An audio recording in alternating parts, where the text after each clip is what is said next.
Thank you. So I'll hand it over to Liz. Thank you, Michaela.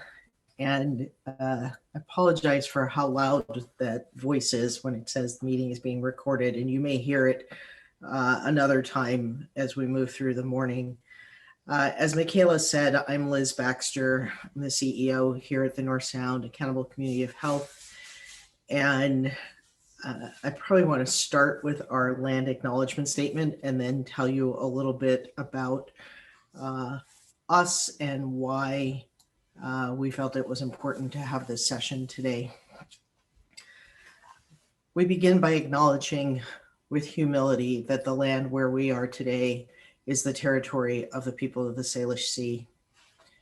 Their presence is imbued in the waterways, shorelines, valleys, and mountains of the traditional homelands of the Coast Salish people since time immemorial. We adopted this land acknowledgement statement in 2018. It was one of the early steps in our organization, working with tribal partners and probably 60 organizations around the region to take some steps on a tribal and equity learning journey. And I have had times where land acknowledgement statements are read, they're very rote, they become habit, and other times where it touches the heart or it's heartbreaking. And we have been in a region where the tribes have been so generous with knowledge and teaching, something that I'm sure they have done over and over and over again for hundreds of years. But this session today, it just feels really important to remember that there's a reason why we're acknowledging this land. And, you know, after first hearing the news out of Kamloops and then Manitoba, and knowing that there are probably other discoveries that are yet to be acknowledged, it made me think about the last probably 3-4 years and moments that have grabbed me and made me realize I have no words to describe. And probably one of the most recent was when we started taking children out of their parents' arms at the border and putting them in cages. And then almost a year ago, probably somewhere within the last week or two, a year that we came together after the death of George Floyd. And really just trying to find some way to operationalize the fact that our organization says we're about advancing equity, that we are trying to create a scenario where everyone feels a sense of belonging, and how we actually see and interact, recognize and learn from the people around us is this just everyday set of expectations that we have. And as we were preparing for this, and I'm so grateful to Solana for agreeing to help facilitate this session, I think one of the comments that I made is that we often look at the past as being long ago, and we look at Canada as at least it's happening there, when the reality is this is now. Like there is no separation from the past and the present as we deal with this story, as we deal with reparation stories, as we deal with so many things. People's lives are impacted today, and there's such a connection between what happened then and what's happening now, and how I can learn to step back, bear witness, find a way for me to honor what is happening, but also if there's a place for me to do something, that I find a way to do that. But today is really, for me, so much about how do I find words to describe this that is more than what's written in an article. There's just so much more to tying our hearts and our minds together. So that's why this is important to us. We keep asking our partners to go on this journey with us. And today is really another step on that journey. So thank you, Michaela. Thank you for pulling this together. Thanks to our team for working on this. And I'm going to turn it back to you, Michaela, to get us started. But for all of you who've jumped on this call, I know you could be doing other things with your time. Just really appreciate you being here in community with us. Thank you, Liz. Great words. Yeah, to find words for what is happening. That's a good reason to be here. More than just articles. Megan, can you go to the next slide, please?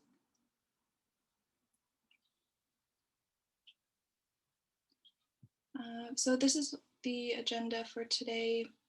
I'm gonna just do some housekeeping reminders and then introduce Miss Solana Booth. And Solana is going to bring us through a facilitated storytelling and conversation about this topic of First Nations children, boarding schools, historical trauma. And I'll let her explain how that's going to happen. And then we're going to have closing thoughts and remarks. Next slide, please. Today, please participate in any way that feels comfortable to you. Like Liz said, we're just grateful that you were able to make time to come here and be in this space with us. If you have any questions or comments, please use the Zoom chat box. Send them our way. You can send them directly to me or Megan. She has the hammer and wrench technical support next to her name. Thank you, Megan.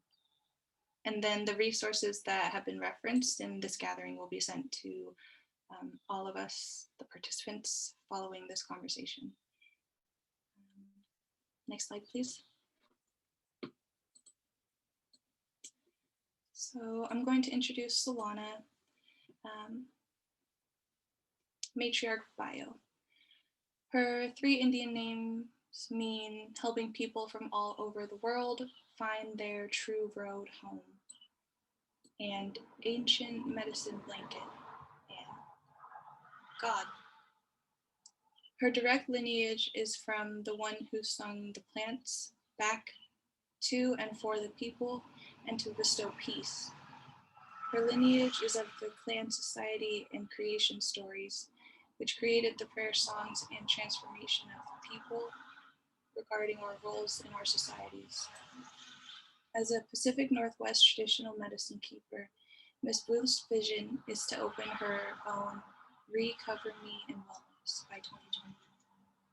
She promotes Native American and Alaska Native traditional teachings using multiple healing modalities, such as traditional canoe family skipper, speaker, doer of ancient elements, traditional ceremonies, traditional artist, traditional hunter and gatherer, family violence and recovery specialist, generational brain spotting practitioner, somatic archaeology practitioner, first foods, plant medicine, and lactation educator, birth and death work, storytelling or first narratives, and her positive interconnectedness model. Ms. Booth is enrolled at the Nooksack Nation of the Chief Dan George family from the Beatrice Anderson and Samuel George White Owl House of the Wolf Clan, and Chief George Ortiz from Mohawk of Baycuni, where the peacekeeper was born. Her paternal association is Tismayan of the Violet Booth family Raven clan. She is a mother of 9 and a grandmother of 2 baby girls. Her children are also members of the Tlingit, Haida, Pawnee, Lakota, and Dakota nations. Ms. Booth graduated with honors in the field of early childhood education. then was immersed in a bona fide perinatal, postnatal psychology practitioner and lactation and birth work educator. Naturally, she's a first foods and mother's breath plant medicine advocate, somatic archaeology and generational brain swatting practitioner. Ms. Booth is a principal consultant for tribal whole health care, historical/generational trauma recovery trainings for health and human services work, Native American and First Nations tribes, healthcare providers and private organizations, family and survivor violence recovery facilitation, drug and alcohol recovery development, perinatal, prenatal, postnatal programming, training, teaching adult learners of historical traumas, diversity, equity, and inclusion practices, biodecoding Indigenous relationships, mother's breath and Indigenous plant medicine advocacy, inducing entheogen species, teachers, and restoring relationships, both traditional and contemporary storytelling, innovative technology programming, writing, documentary filmmaking, teaches many modalities of art, creating community gardens and local food deserts, and serves on the Washington and Entheogen Society. Sorry if I'm saying that wrong. As an executive board. She's the director and founder of a local grassroots not-for-profit, and she aspires to open her Recover Me in Wellness Center while soliciting legislation in her advocacy to reconcile with mother's breath. As advisor to and for Decriminalize Nature National, while finishing her documentary, Native American and Alaskan Native Birth Stories. Take a breath after that. That is a lot of work. I am so happy and thankful to welcome Ms. Solana Booth to this space. I'm going to hand it over to you now, Solana. Thank you for joining us.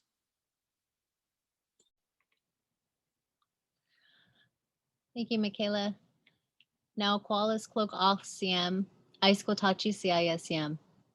Solana Ishdeneweji, Clayflin Blue, Beatrice Anderson, Chief Sam George, Chief Joe Ortiz, White Owl House of the Wolf, Ganhara, Dawanu, Timakochi Chante, Tanakuz Nalak Suaida, Lani Limi Na Utsu, Alwo Miam, Dimgan Na Walt.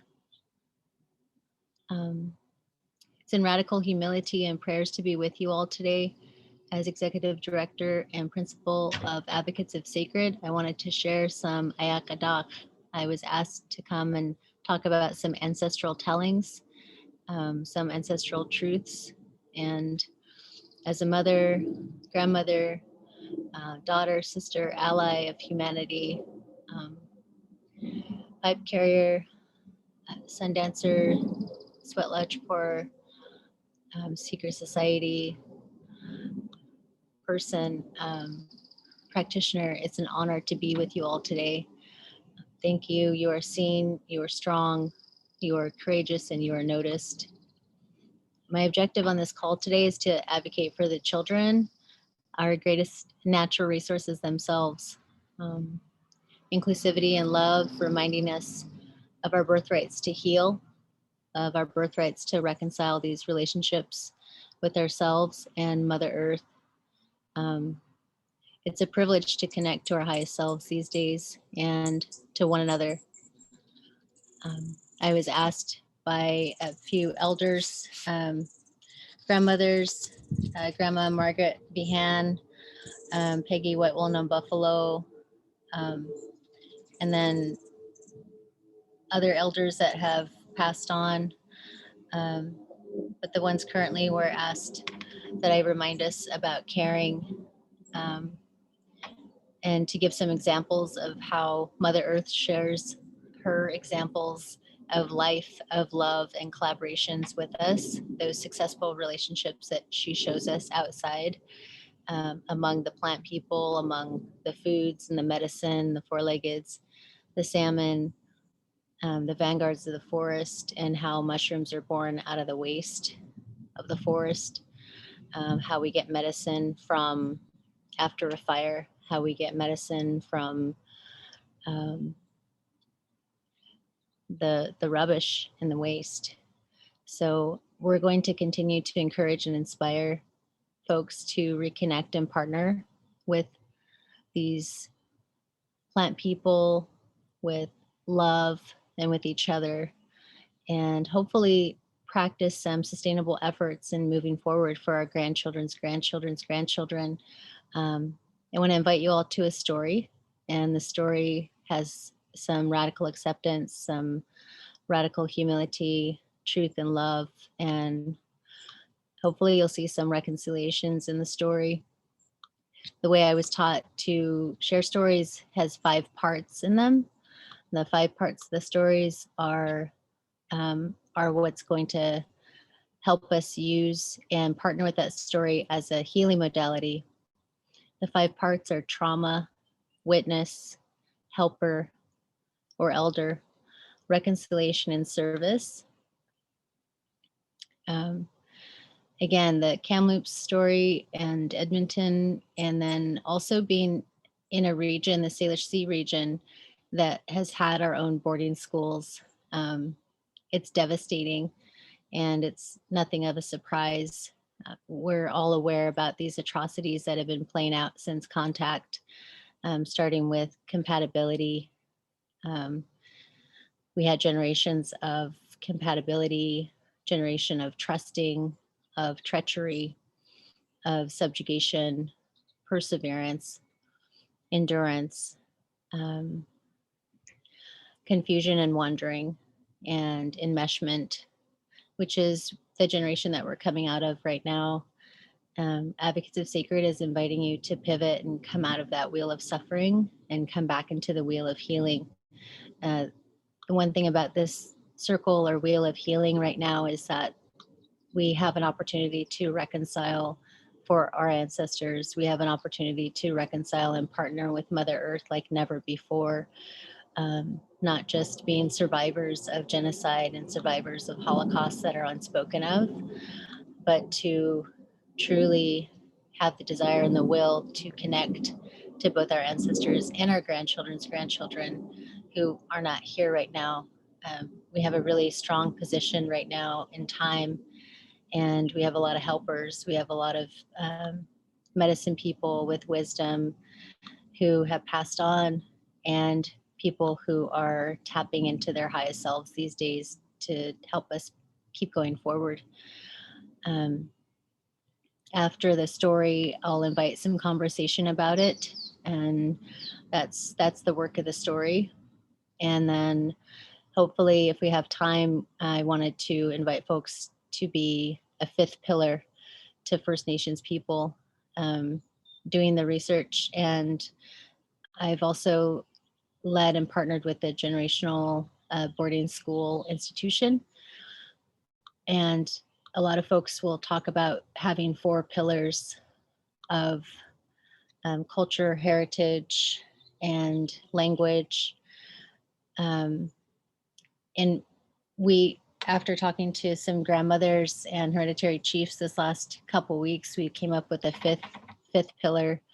And I'm not sure what that can look like right now, but it sure would be nice if we can offer that to First Nations, but also for ourselves, because we deserve that healing. We deserve that love as well.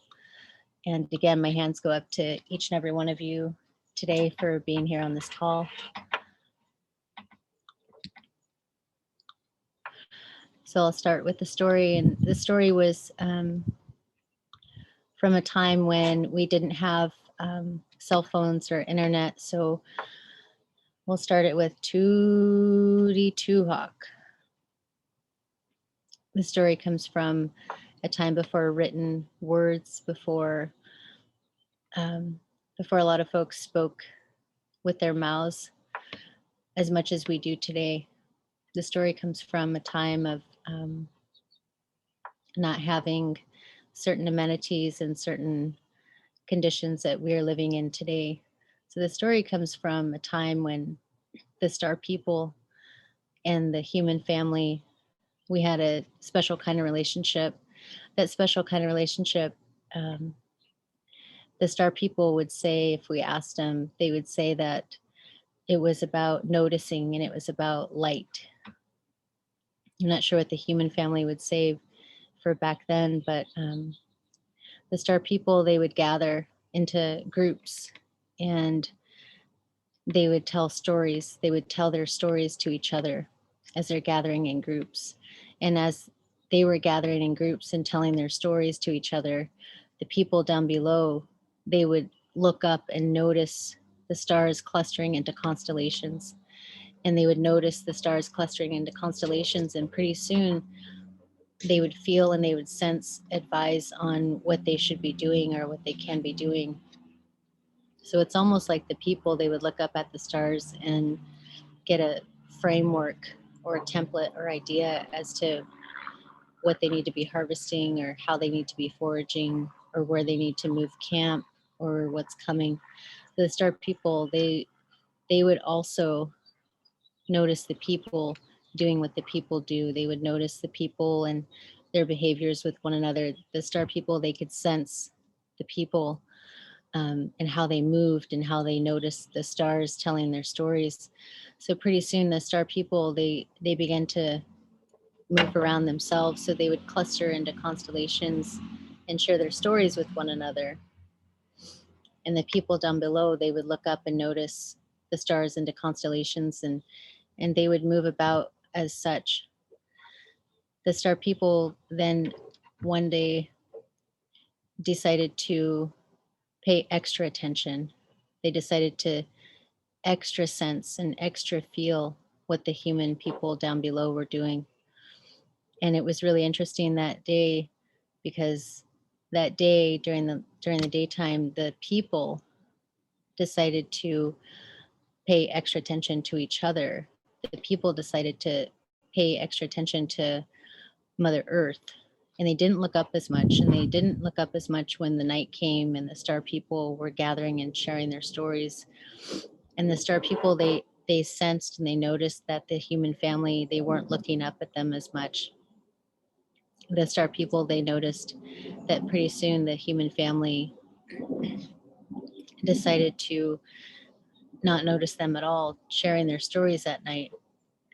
So the star people went on about their days and nights of shining and not shining during the day, and they would create all these plans of movement and what groups are going to gather into what groups and share their stories for the human family down below.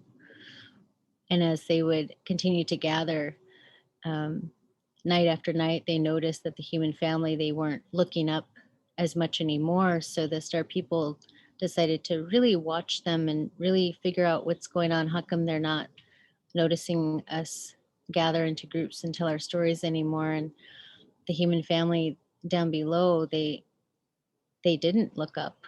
They didn't look up. They were actually looking down. They were looking down at Mother Earth and at each other and at their creations that they created and sharing those with each other. And then pretty soon, the people down below, they didn't share as much with each other anymore. The people down below, they didn't look up anymore. And what was really interesting to the star people is that because the human family wasn't looking up at them anymore, the stars, they weren't shining anymore. The stars, they weren't showing as much light anymore. And the human family down below, they were so busy looking down at their creations, looking down at each other, that pretty soon the human family, the people, they didn't talk to each other anymore either. They just kind of kept to themselves, and pretty soon, night after night, it began to get darker and darker because the star people weren't lighting up. And they weren't lighting up anymore because they weren't sharing their stories in constellations anymore. They weren't sharing their light with each other anymore. So they began to get more and more dim. As the nights became more and more darker, the human family down below, they kept creating as much, as many things as they could. They decided to create this kind of glow light, out of synthetic material and different elements. And they noticed that they didn't need the stars anymore. They noticed that they had their own light, that they didn't have to look up anymore to see where they're going to be going or what they're going to be doing. So they just kept moving on about their lives like that, and they kept being really good at being busy with their creations and their glows. And but pretty soon their creations were so busy that they decided to not talk to each other as much anymore either.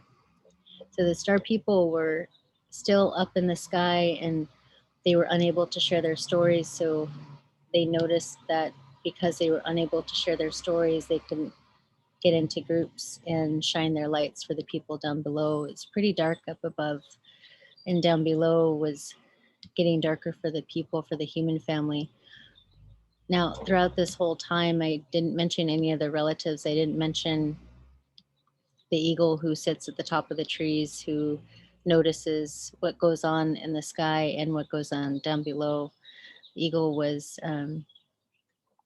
pretty wise for paying attention and noticing everything at the time, during the daylight, during the people waking hours. Eagle had really good vision, so Eagle could see people's behavior from far, far away. Eagle could notice and sense the stars were still out at night, but they just weren't shining. And Eagle began to do some research, and Eagle began to soar and find other relatives. And Eagle found different plant relatives who told Eagle about when the people used to come and harvest the plant. And Eagle would stay awake at night and talk to the keepers of the night, like the owl, and talk about the star people, and asked Owl, what have you been noticing about the star people? And tell me what you know about their lights and their constellations at night. So Owl and Eagle began to talk. You could say they were talking a lot of wisdom. You can say they were exchanging stories of remember when. You could say they were telling their own genesis and creation stories.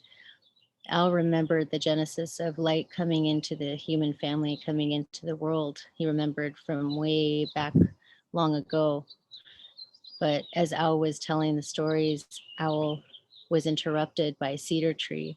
Cedar Tree began to partake in this wisdom conversation. Cedar Tree began to talk about generosity and sharing her moisture with the other trees. Cedar Tree began to talk about the salmon stories, when the salmon come back home to spawn, and all the stories that the salmon have of the people fishing them, of the collaborative efforts fishing them, of the killer whale and the blackfish and other mammals fishing for salmon way out in the middle of the sea.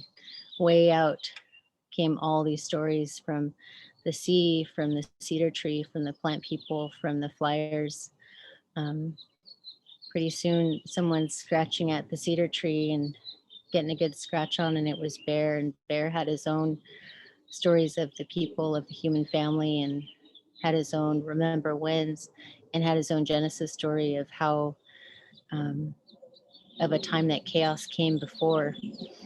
And so Eagle and Owl and Cedar Tree and Bear and River and Stones and plant people, they're all talking now. They're all concerned. They're all having a meeting about how come the stars aren't shining anymore at night, and what are the people doing, and how are they operating right now. And they don't seem too connected to us right now, and they seem really distant. They seem like they're off, but they're physically walking around, and they're physically showing up. So all the other relatives were having all these other meetings about the human family and about the star people. And pretty soon, well, sure enough, as predicted, the human family, they started to become sick. not sick in disease, not sick in physical ailments, but sick in a way of lacking authenticity, sick in a way of not being able to sense truth, sick in a way of walking along Mother Earth and not picking up medicine, sick in a way of not, maybe they weren't praying, maybe they weren't singing or acknowledging their ancestors anymore. I'm not sure exactly how sick they were. I'm not sure exactly how sick they got, but they were becoming more and more sick. Owl and eagle and bear and plant and cedar tree and river would probably say that they were sick and that they were disconnected or that they were detached, that there was a miss somewhere in those relationships with them. So they began to sought other relatives and gather more remember when stories and gather more Genesis story. And they were all sharing all these stories about remember when the human family, remember when the people, when they would look up and they noticed, and Eagle stopped and interrupted all these stories, all these remember whens, all these Genesis stories of the human family and the star people. And Eagle said, they noticed. Okay, let's get the people to look up. Let's get the people to look up again. Let's get them to look up again and notice, just notice. And so Eagle and Owl and the Flyers would gather and they began to sing as much as they could, high above the people, high above the human family, just as the night was coming, just as typically when you might see the first star shine at night, just around that time of transition, that time of night and day being in one time, that time of all these different relatives being ready to go, being ready for something, ready for change, or ready for that dark to fall, or ready for light to go. So they began singing, the wingeds began singing and sharing all these stories high above the people that eventually caused some people to look up. And as it caused some people to look up, the star people, they felt that. The star people, they weren't shining anymore, but they could feel it. And some of the star people, they felt it so much that there is a dim, that there is a light dim, there is a light dimming in the dark. And the people down below that were noticing and listening began to share that story as best they could. Now, it'd been a long time since they were talking to one another and feeling connected. So it took them a while to share that story. It took them a while to even begin the process of sharing that story again, of sharing how they noticed and looked up and saw light. It took them a while to share that story, but with the help of all the other relatives, with the plant people and the cedar trees and more wingeds and the river people got really busy at that time too and decided to spread that message and told all the salmon, we got to talk to the people, we got to help them to look up. They knew that the people were hungry and they knew the people had to eat. So they told the salmon, you got to tell the people to look up as soon as you start, as soon as you give yourself, you partner with them like that. And sure enough, the more people that would eat salmon, the more they would look up and notice.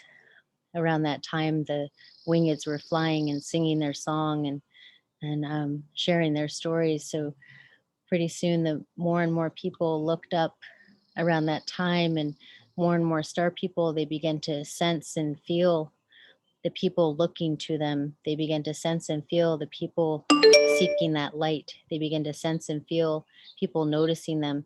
So the star people, they would begin to gather into different groups now, into different clusters now, and share their stories. And pretty soon there was constellations of stars. Pretty soon there was constellations of light again through the darkness. And it wasn't quite enough. It wasn't quite enough yet. There was something missing still.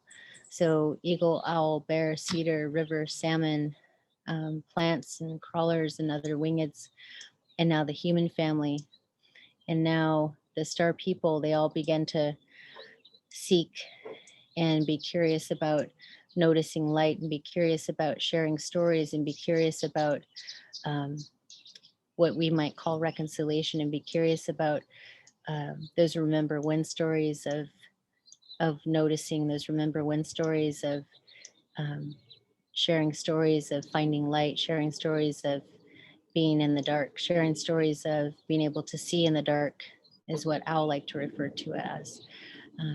As he began to share all these remember when stories and noticing stories and caring, people or the star people or the eagle or the owl or the bear, cedar, river, salmon people, and the plant people noticed and sharing and providing all these stories about caring um, pretty soon.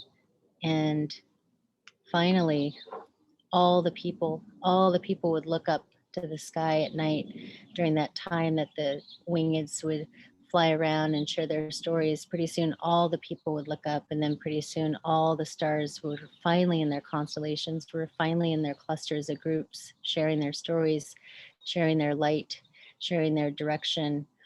And things changed quite a bit since then. But what hasn't changed since the stars did come back, since Eagle did spread that message, is that people still look up. People still look up to the star people, even when it's cloudy. People still look up to that light in the dark, even when it's rainy. People still look up and notice constellations and groups of stars sharing their stories, even through the darkest of times. So since then, there's been a true collaboration among the star people and the human family, and the wingeds and eagle and the salmon in the rivers and the plant people. There's been repair and there's been reconciliations in the different relationships that have happened since then. And the one thing that's pretty steady and consistent is that people still look up and that the stars are still noticing us as well and sharing our stories with each other. So I'm going to end the story right there because it can be a really, really long story.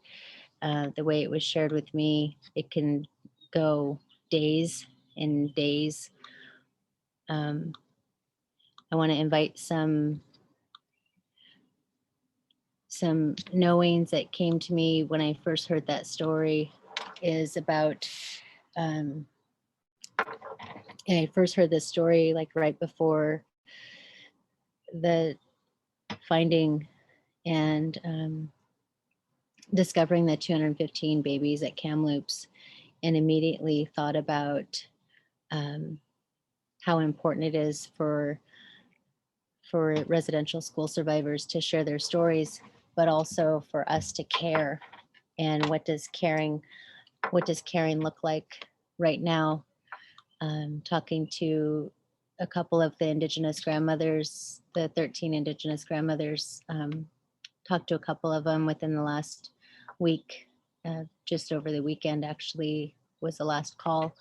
And what they're inviting us to do is care, and that's what they're asking for.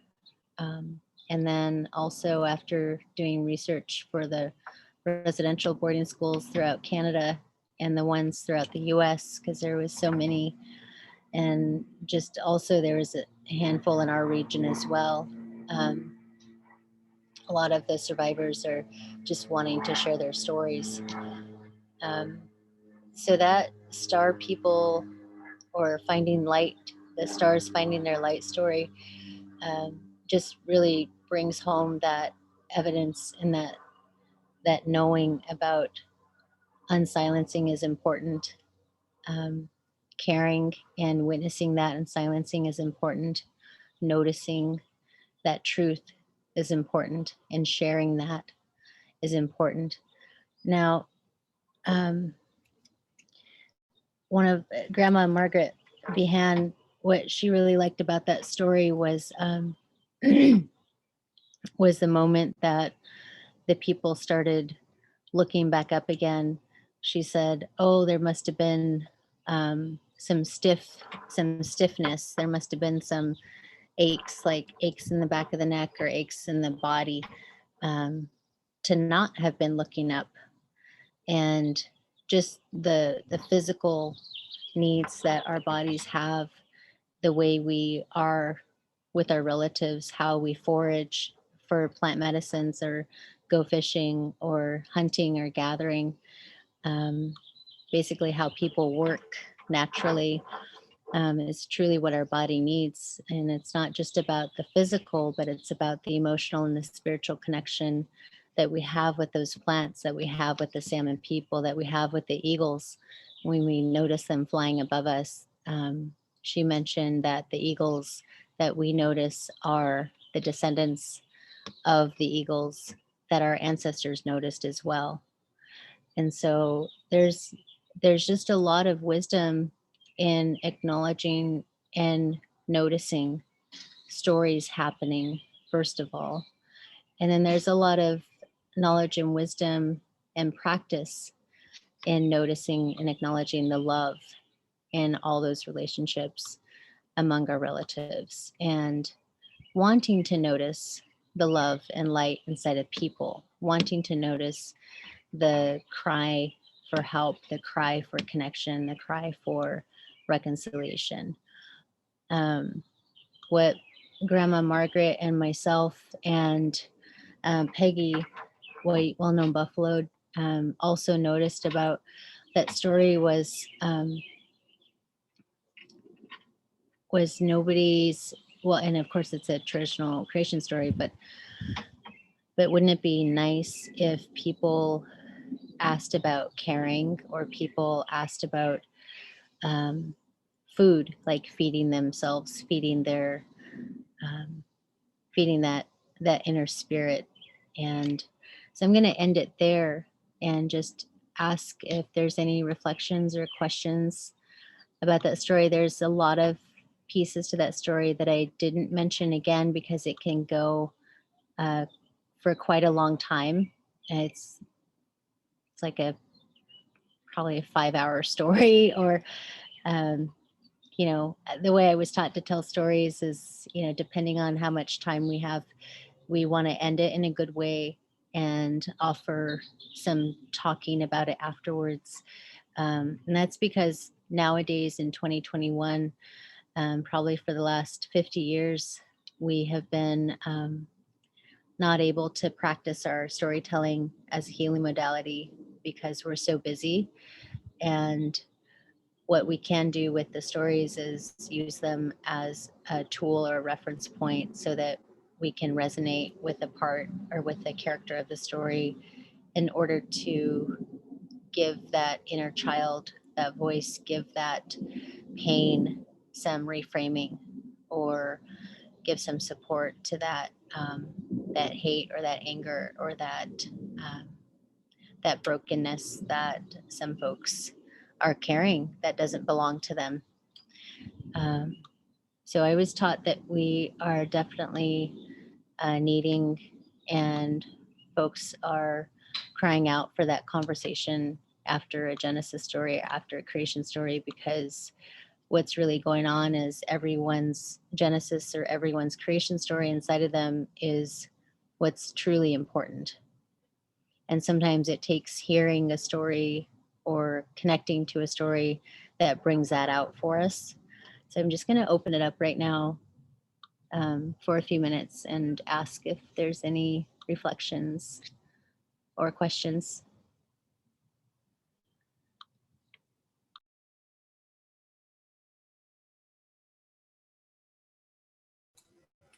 Solana, this is Liz, and sorry, dogs.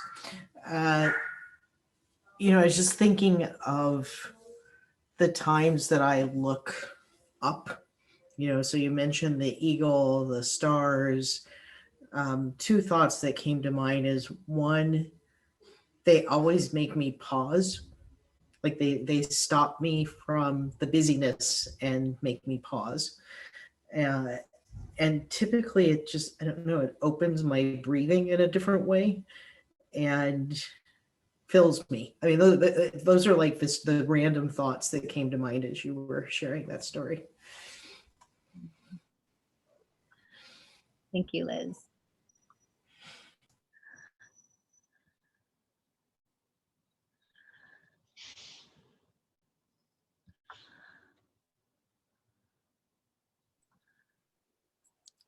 Solana, thank you. This is Nicole. you know, I think for me, looking up to the stars and moon has always felt a connection to family who were not near, and maybe even those who have passed. So I think that there's something so comforting of looking at the moon at the same time as another family member who may be even, you know, a few hours away. But I think that calmness and that stillness, I mean, I just felt I was able to kind of turn my video off and just kind of close my eyes and listen to you telling this story. It just was, I think comforting might be the best like framing. And I think I love how you're saying like coming back to healing and caring. Caring, we talk about healing a lot, but I love that you brought up caring too. So just really thank you so much.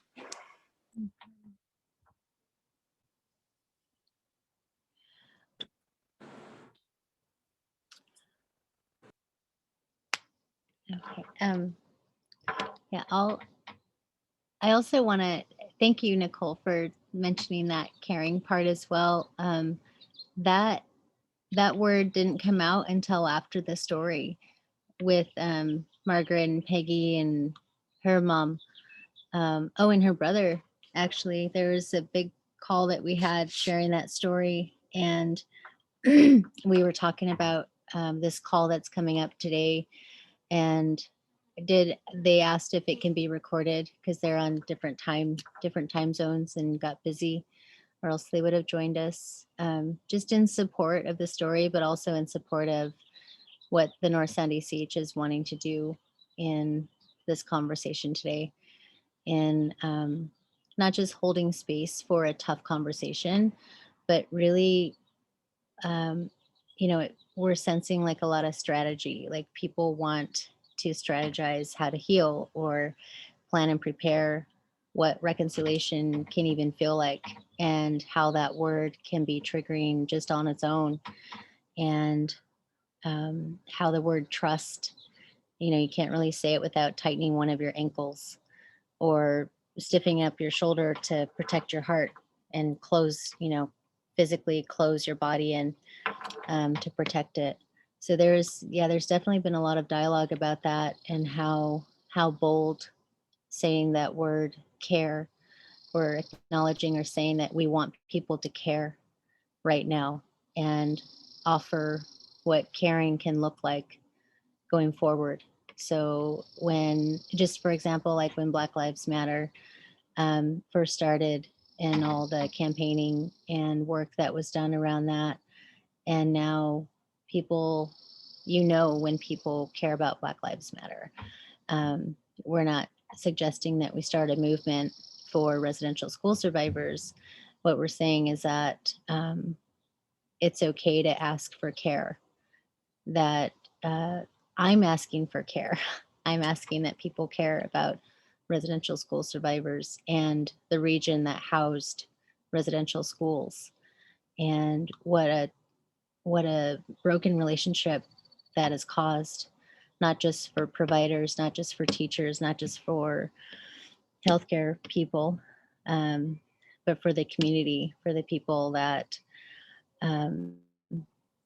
maybe did some outreach for the schools, or people that policed, or for the families that didn't get to receive their babies back home, for the pregnant people during those times, what it must have been like carrying someone in utero and not wanting that baby to be born because they were just going to go away to school. Or there's just so many different stories, remember when stories from survivors, but also from the community, from the star people. And I wonder what stories the stars would tell us from those times.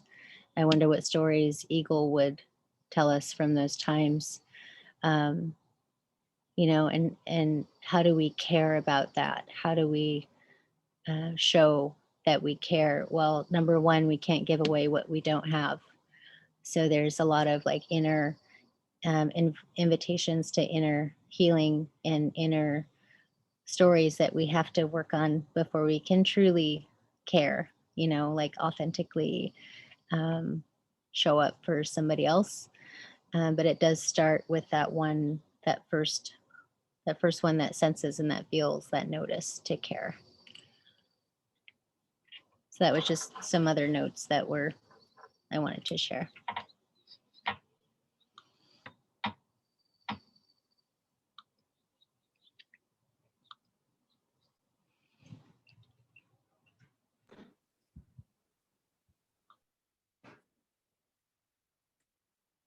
Hi, Solana. This is Lindsay.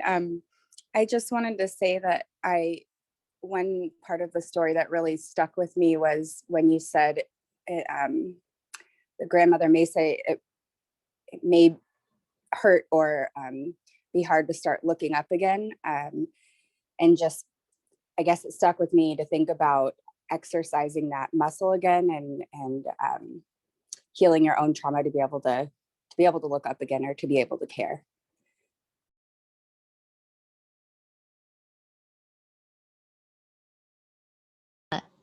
Oh, thank you, Lindsay. That's perfect. And yeah, that was a big thing. One thing that we used to joke around about, or people that know me really well will say that, yeah, Solana says that when you sit on the fence, you get splinters on your bottom. And then when you get off the fence and you have splinters in your bottom, depending on what side of the fence you got off on, there's healing in that. So now you're walking around with a limp, or who's going to take the splinters out, and how is that going to affect that side of the fence now, and how there's got to be healing. There's got to be that circle of people or partners or relationships, in support and solidarity, because you were on the fence. And there is some physical, emotional, spiritual, and mental needs that go along with that. And looking up is a pretty big one.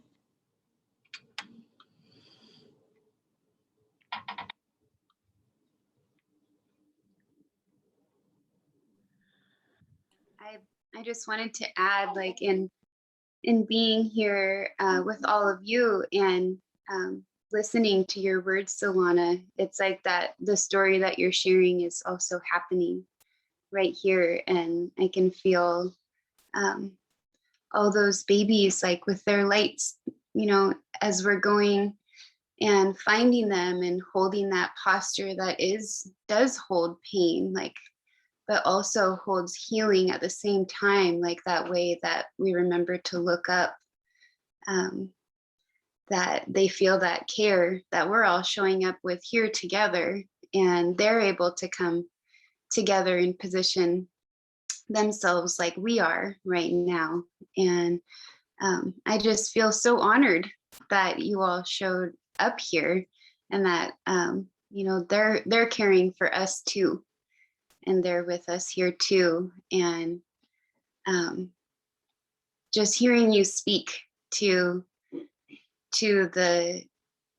that even just that dim kind of, it starts out with that dim light, and then there's so much that can come from there. And like when we remember that we're not alone, that we have so many relatives here that have so much to share with us. And I'm remembering in the story you shared about the salmon, how the river spoke to the salmon.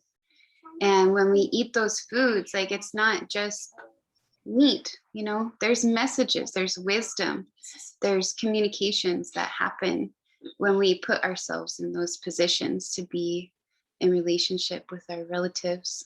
And yeah, thank you so much for sharing the story with all of us, and creating the space of healing where all those babies can sit with us too here and be acknowledged. Yeah. Thank you, Morgan. And yeah, that was one of my favorite parts of the story. And if I could emphasize on that a little bit more, like, there's evidence outside and inside of truth, inside of us, and then outside in the environment, or what people call nature.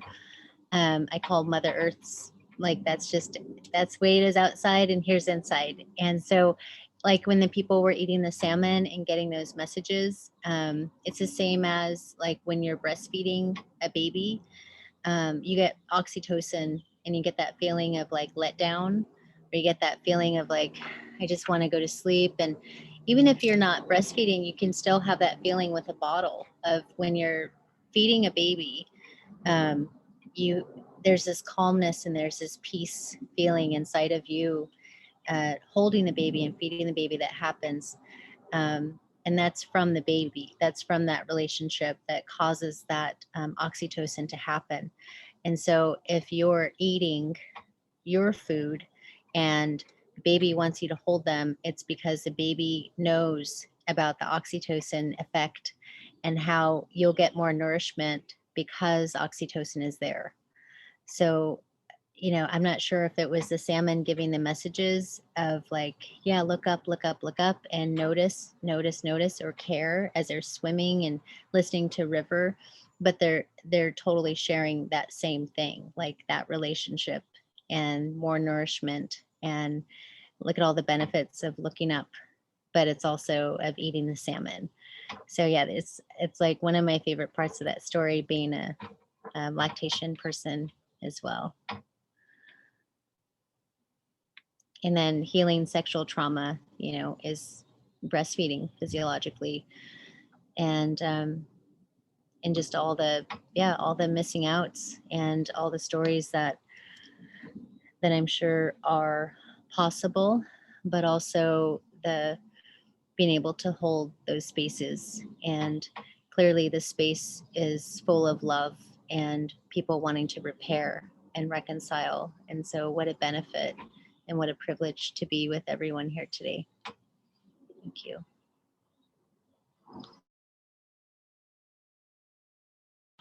Thank you, Solana. This is Michaela, by the way. Yeah, I was trying to like hold it together. Your story is very impactful right now.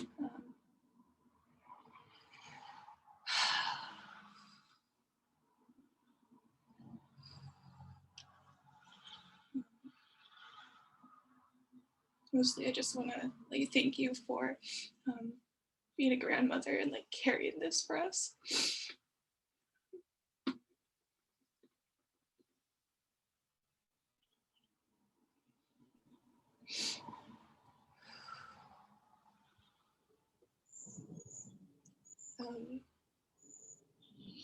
It's like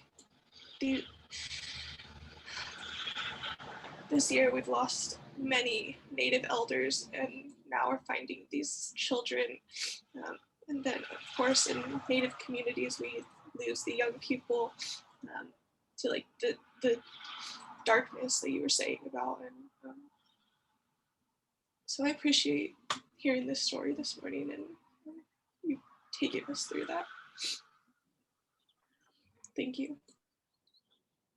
Thank you, Michaela. And now you got my tears going too. So I appreciate that always. There is that part of the story, and the people like not noticing, not looking up anymore. It is they were self-medicating. They were dying. They were causing harm on themselves, whether it was on purpose or on accident. I think that part's irrelevant because the truth of that is that they were causing harm. That harm was on the people, whether they were looking down at their devices or self-medicating or committing or finishing suicide, or maybe clearly they weren't in good relationships with the plant people or eagle or prayer or whatever it was that they weren't that they were neglecting. That that part of the story really brings a lot of pain home and a lot of those remember when so and so did these things. I remember when so and so got imprisoned. and went to prison and lost their babies, or finished suicide and left 5 babies behind. Like there's that part of the story really brings up all that for me too. And it's pretty sad and very emotional. And it's like, oh, I just want to, it's just, yeah, it's heart wrenching. So I feel you, Michaela. And yeah, I think it's time that we share stories again and look up together. And, but just like on the last call, we can't really talk our way to healing. We have to sense it and feel it, and to step out of that wheel of suffering. Talking can keep us in a weird state by itself. But those tears and that movement is like really helpful. And thank you, Michaela, so much for your words. Thank you so much, Michaela. I just want to raise my hands up to you. Coming from the McLeod family at Swinomish and being Samish, and my family my great grandmother being part of the Scoop movement, and losing that part and that history is very hard to this day, because we don't know Quinault, we don't know Upper Skagit, we don't know exactly where that great grandmother was actually born to this earth.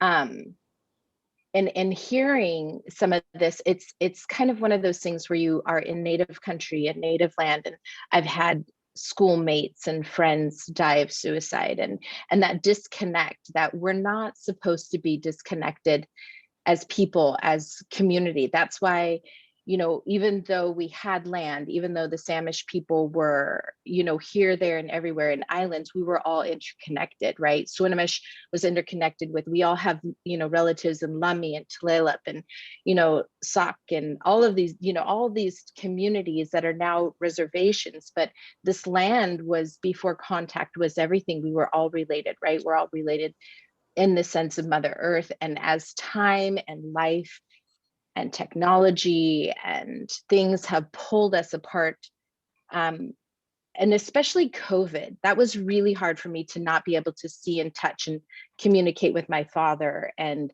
I had lost both grandparents on my native side prior to COVID. And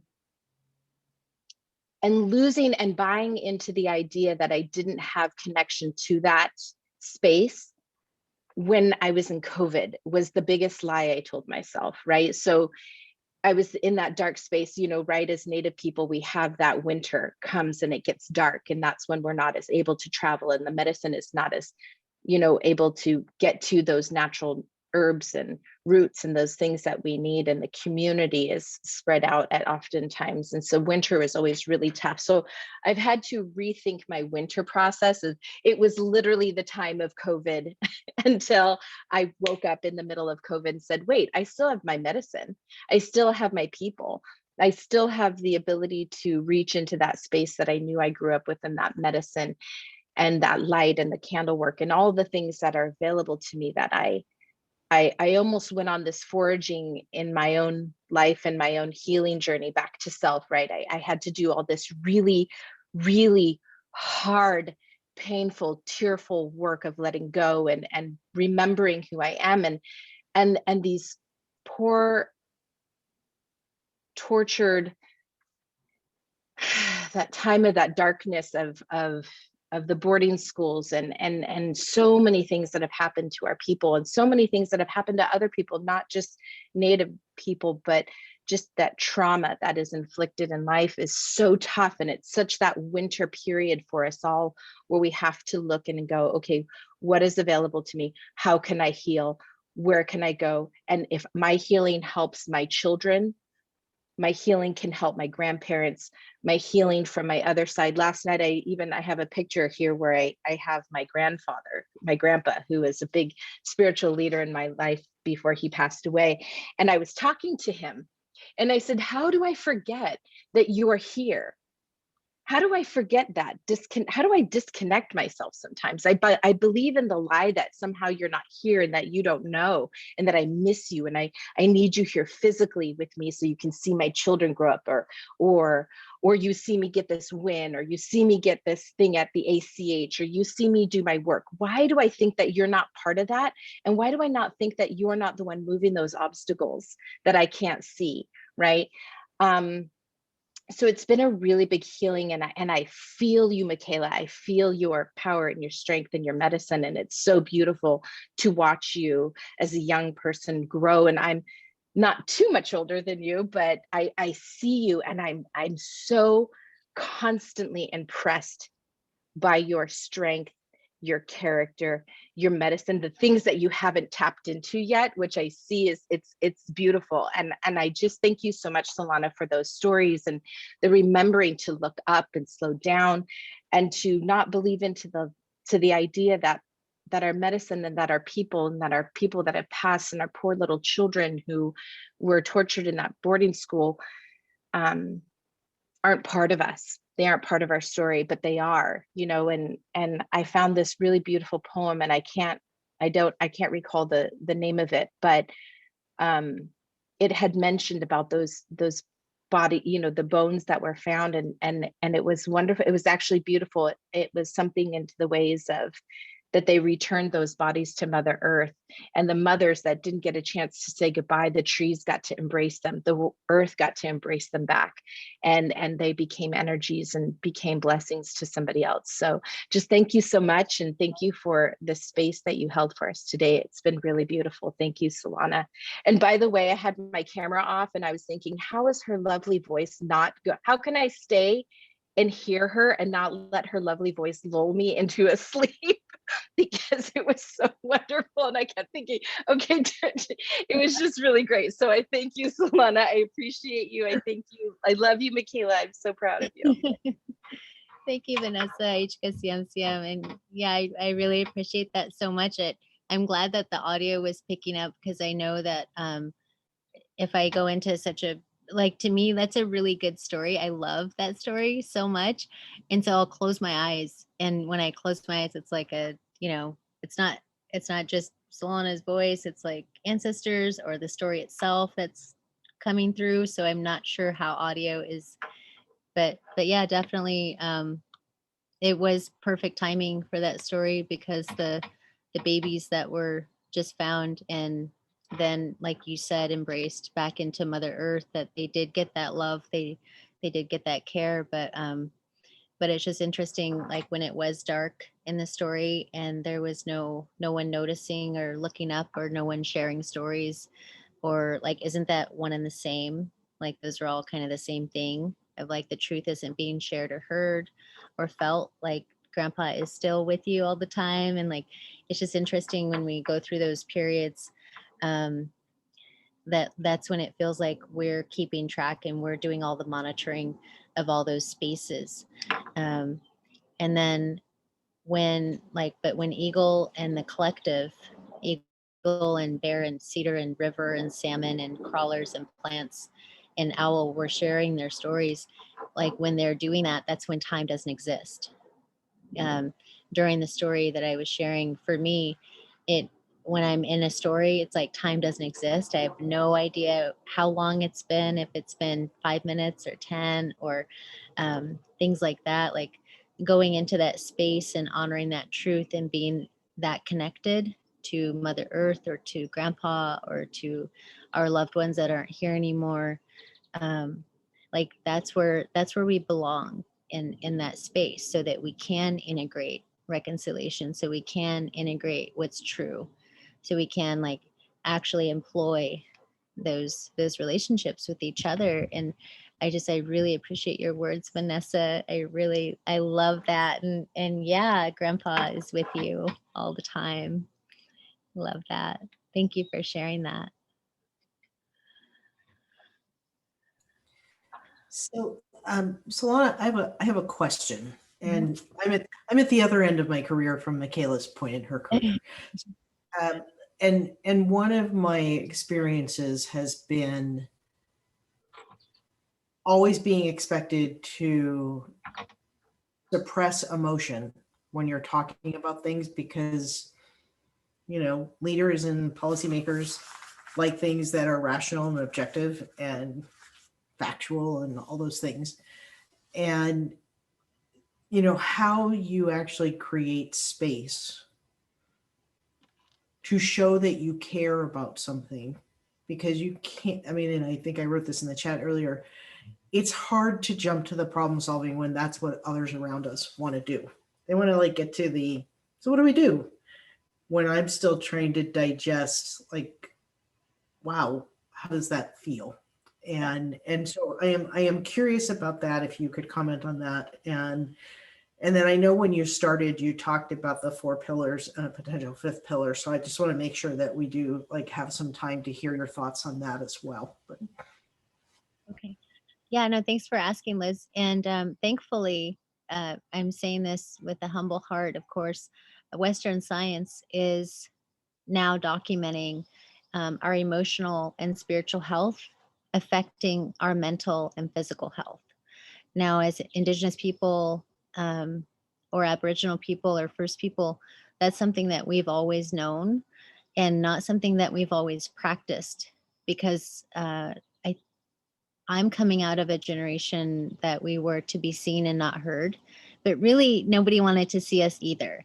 So it wasn't even a matter of discerning, can I share how I feel? It's like, can I even get any needs met? Like, is it okay to eat? Or is it okay to like get something that I actually need? Or should I wait? Or, it's like constant negotiating and bargaining those first needs. And then second, usually this is like the general, right? The secondary needs are the emotional and spiritual and mental.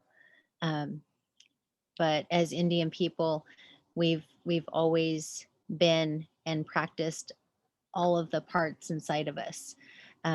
This is back when the lights and the star people and the human family, we had all those special relationships and practiced in those relationships. Whereas now, you'll see a lot of mind, body, spirit, this, mind, body, spirit, that, mind, body, spirit. That's not okay with me to share those 3, because as a human being and as a person of Mother Earth and future ancestor, we are emotional beings.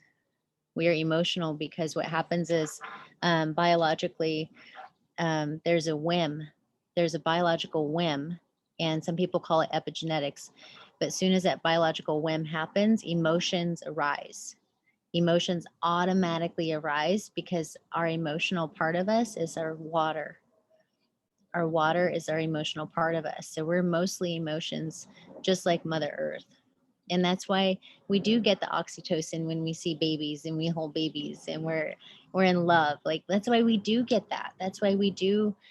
Our rewards are usually hormonal inside of us. It's chemical based. And that's why people with substance use disorder or people in self-medicating with synthetic drugs or alcohol or those things, it's because of an emotional suppressed situation. So a trauma happened, it took their voice, choice, and power away, and there goes the suppression. And that's why we do respond really good to yummy food, to like ancestral food, or we respond really good to someone, to like an elder hugging somebody. Like, we're emotional beings. And thankfully, thankfully, Western science is finally publishing research and documenting the fact that our mental and spiritual health does affect, our emotional and spiritual health does affect our mental and physical. I've talked a lot about this in particular in regards to social justice being a cop-out, because people truly are desiring and needing or wanting or craving emotional and spiritual justice, that it's our voices, it's our stories that haven't been told, or that we've been silenced for over 500 years now, that our pregnant people have been delivering our babies in fear. that that our babies will be taken from us or not make it past the age of 2 months. There's so many things that don't get talked about, and there goes more suppression and more suppression. And the more we suppress these pains and these traumas and these hurts, and if we're mostly water, then that causes disease, dis-ease. So there's no movement there. So there is a lot of correlation and causation in regards to our health when it comes to not speaking to our emotions and suppressing those. I think, well, I know we deserve better than that.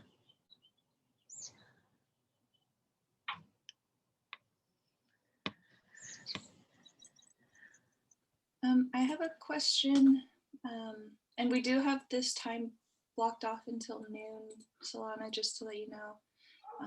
And everyone else on the call, please ask your questions or give us your thoughts about what's being discussed today, right now.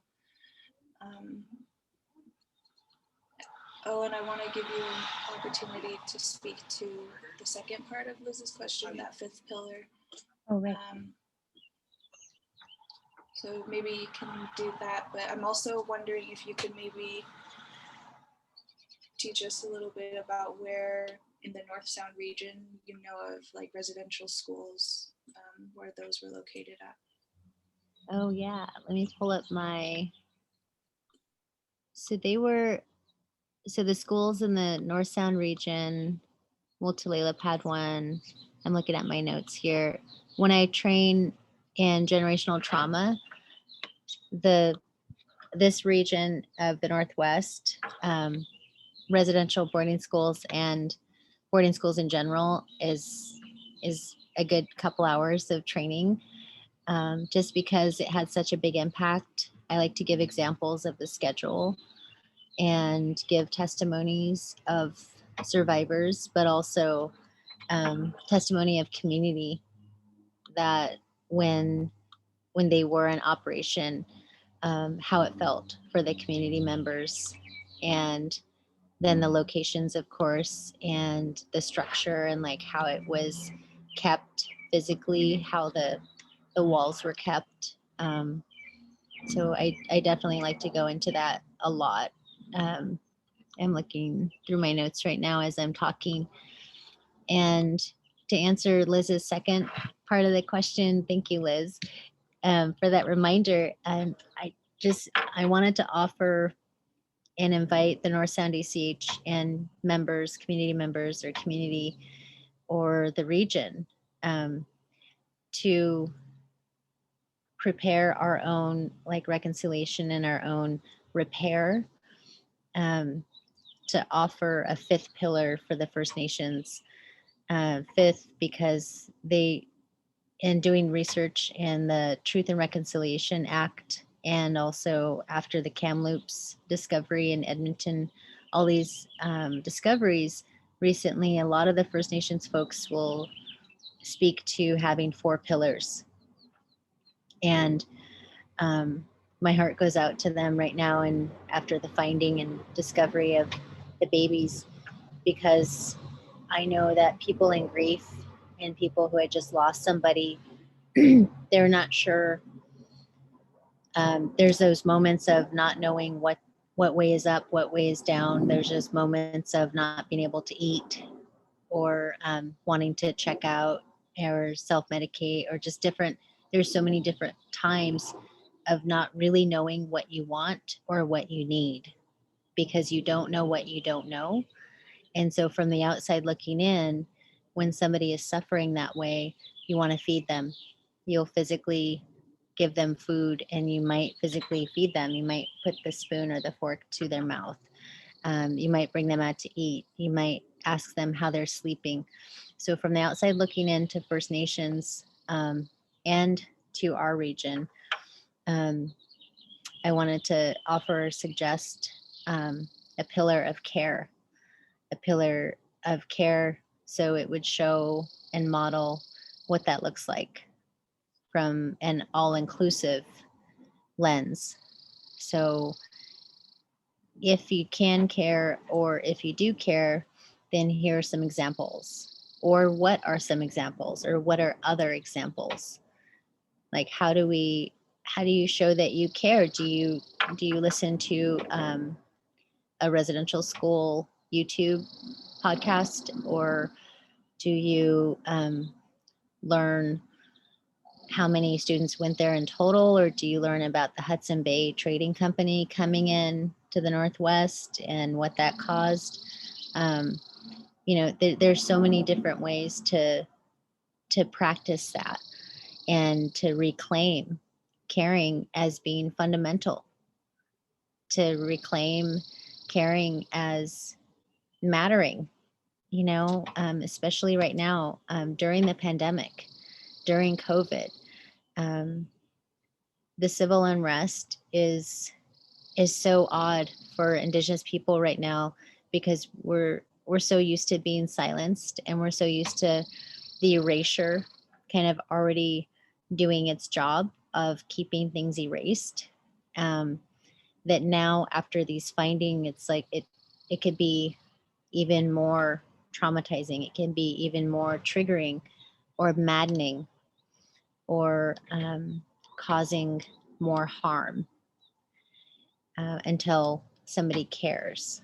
Like, there's always that wisdom of the helper or the elder or the guardian, the being, the plant, the eagle. There's always that being of that being cared at a particular moment in time that caused the rest of the creation story to happen, that caused that catalyst of transformation, or that caused that pivot in the person to look inside and do the reflection, or to partner with that being.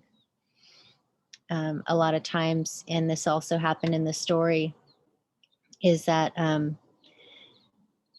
a lot of times we can't go into special places by ourselves. It took the groups of stars to gather into groups to become a constellation for the people to see. But they had to be telling a story in order to gather into groups, in order to be a constellation. Just like the people down below needed to partner with each other in order to look up, in order to be well. It's the same as people today. We need a witness. We need a partner, whether it's an associate, a colleague, a friend, a sister, a brother, uncle, auntie, grandparent, nephew, niece, child, sibling. We need somebody to go into that story inside of us. We need someone to go into that moment with us in order for us to get there. So it's a lot similar to playing. When children are playing and pretending things, you'll see it and you'll feel it when they're asking for someone to play with. And it's because they know, they have that innate wisdom that they can't play or pretend a certain thing on their own. And it's just like us as people, as grown-ups, we can't go into certain parts of our heart for redemption, for reconciliation, for forgiveness, for grief, for sorrow, for love. We can't go into certain parts on our own. We need that partner, that witness, that person, that being.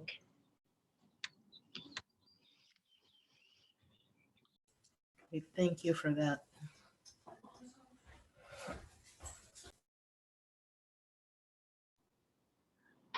You're welcome.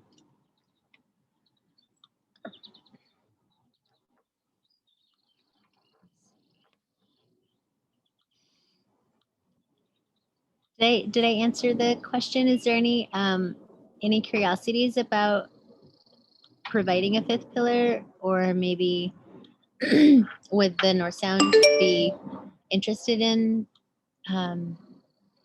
doing like their own reconciliation work of being in a region of boarding schools themselves? Or I'm just curious.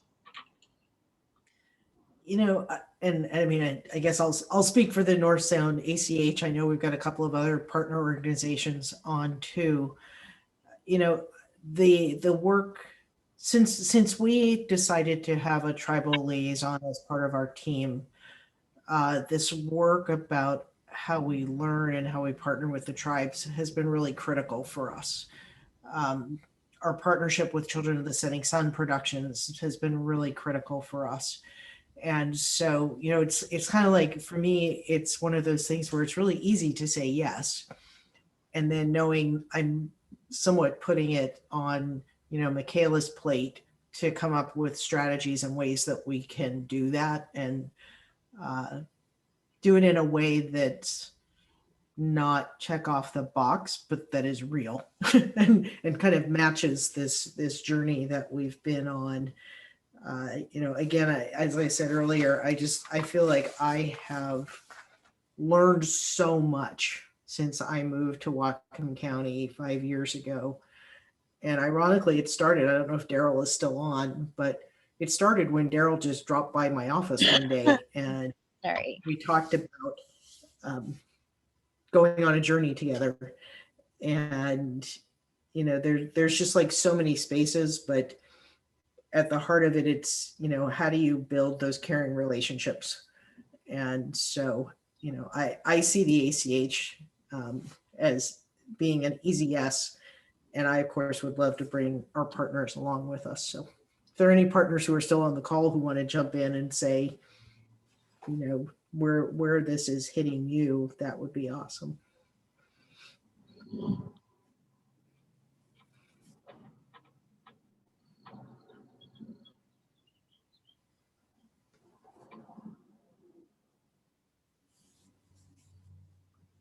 Thank you, Liz. Sometimes for me, I know that the night that I heard that story, I was still like in that story for quite a long time afterwards. And I'll still, even now, like today, because I got to share it today, thank you so much for that opportunity. I know that I'll probably be in and out of that story throughout the next few hours or so. So that's why I was wondering about the fifth pillar discussion or conversation part, because it might be really tricky to switch gears. I'm not sure. Maybe it's just me, but sometimes it is really tricky to pendulate to and from logistics to being in that story. So, or the conversation and the topics that have come up since then. I can share some things that I've been hearing from the community that I'm from and that claim me. I don't know if it will directly provide you a yes to your question, or what like a reconciliation committee or group could look like, but what I can say is that we still have elders and adults that are alive and well in the North Sound region who have attended boarding schools and have not forgotten. In fact, they were speaking about it last week at the Children of the Setting Sun event here at Lummi. So, and then on like a more personal level, I'm the second generation of people who haven't, on my matrilineal side, haven't been forced to go to boarding school. So it's very close. I think a healing is necessary around this topic, but what reconciliation can look like. I would first look to like the oldest in the communities for that answer.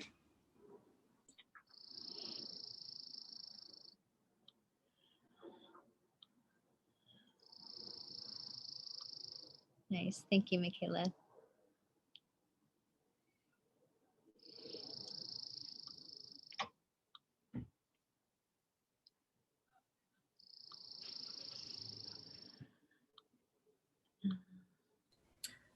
So Michaela, do you have any like thoughts in closing to kind of wrap up this session that you'd like to share?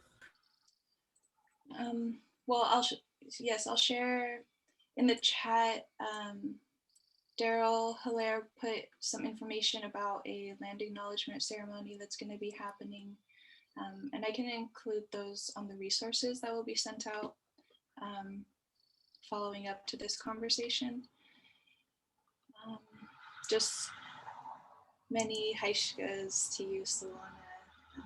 Hands up to you for the words that you've shared here today. I think it's really important to like bring the people and the speakers from the communities that are suffering to talk. And what else? It's a gift and a privilege for everyone on this call to hear what you have said here today. And what else? Let me see here.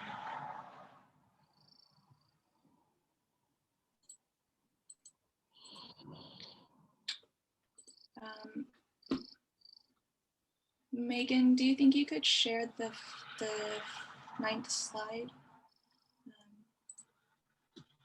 Oh, thank you, Alicia. So these resources in the chat, you should pull them up and put them in one of your browser tabs. Oh.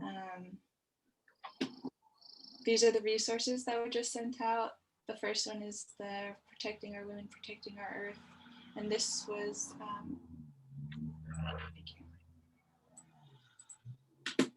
this was filmed by Children of the Setting Sun and has Solana and others within the video. So it's a great video to watch. And then if you have a YouTube channel, please go ahead and follow this one. That's Solana's YouTube channel. You can stay up to date with the work that she and the Advocates of Sacred are moving forward. And then the other resource, the Kamloops Indian Residential School resource, that I created that for the ACH team, and it's a good one if you want to learn. It goes in order of like what is it? Like press releases from the tribe closest to Kamloops Indian Residential School. So it's native created rather than like a media outlet.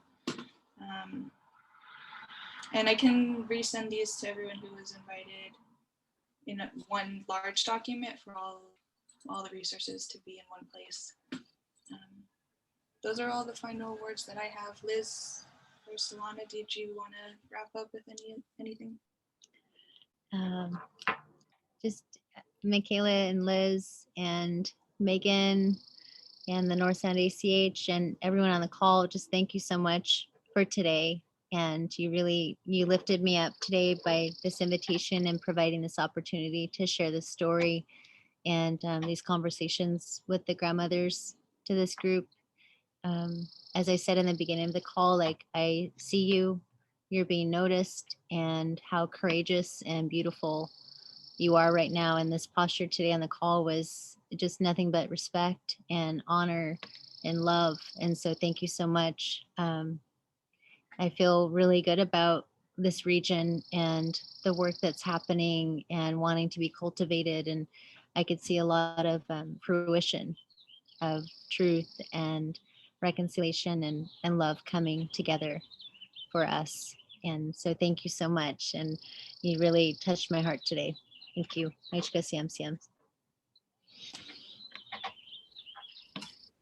you. And I'll just close, with my own set of gratitude.